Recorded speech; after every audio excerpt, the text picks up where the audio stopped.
Hi guys welcome back to my mini blog. तो आज सकाल सकाल उठला बेलू होता 10टा। तो मुझे जल्दी जल्दी बाहर की जाऊँगी कहीं आज आमर अच्छी बणभोजी।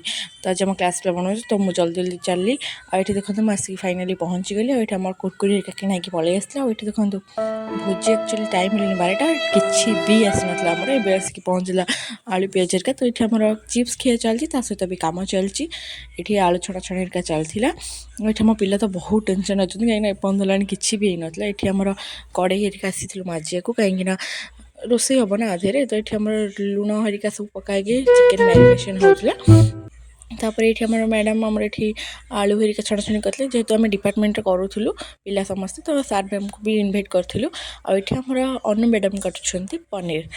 तो ये आमर एमती चलती पिकनिक। तो नेक्स्ट वीडियो देखी आम कौन कौन कलु कौन कौन आइटम आम करूँ तो आगू को देखी रोचे देखा नेक्स्ट ब्लॉग रे बाय।